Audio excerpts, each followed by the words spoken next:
반짝이는 눈빛 눈이 부셔 매일 날 감싸주는 손길. The study felt heavy even before anyone spoke. When Sang-hee stepped inside, his eyes went straight to the empty desk. Sang-hee had already been there and taken everything with her, including the recordings and the evidence. Sang-hee asked his father if things really had to go this far. Jin-suk stood by the window staring into the darkness outside. His back looked smaller and more lonely than usual. Sang-hee realized his father had left the evidence on purpose. With it, his mother would surely file a lawsuit and demand her share of the property. The family would be thrown into another bitter fight, and Seong Jae couldn't understand why his father would allow it. But Jin-suk remained calm. He said they would wait and see. When Seong Jae looked into his eyes, he saw cold determination. Jin-suk knew his wife well. She would believe she had already won, return with lawyers, and pressure him without hesitation. That reaction was exactly what he wanted.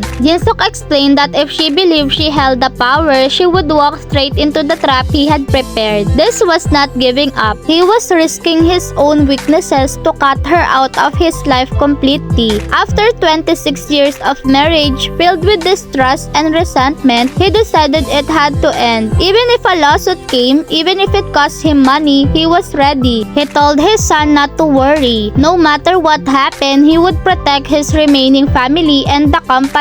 Though the plan felt dangerous, Seong-jae trusted him. At that moment, his father's strong will was the only thing keeping the family together. At the same time, Seong-hee sat in a taxi racing through the dark dawn. She clutched her handbag tightly, laughter spilling from her lips. Inside were documents and a recording. To her, they were not just evidence, but the key to reclaiming the 26 years she believed had been taken from her. Hearing Jin-suk's recorded confession sent shivers of excitement through her body. She believed she had finally caught him and seized control. Seong-hee was convinced she had won. She imagined taking every last bit through the property division lawsuit and living proudly on her share. She never realized that what she held was not a victory prize, but a chain tightening around her own neck. The taxi sped forward into the darkness, unaware that a cliff waited at the end of the road. Back in the quiet study, Jin-suk received a call and gave his final order. He told his secretary to call an emergency board meeting the next morning. It was time to end the twisted bond that had lasted for 26 long years. Elsewhere, Seong-hee spoke confidently with her lawyer. She poured herself a glass of wine, tamped number into a calculator, and smiled as the zeros grew. She told herself she deserved it. To others, she had looked like a glamorous wife, but inside she believed she had lived like a shadow. Now she thought it was finally time to be paid for the lost years.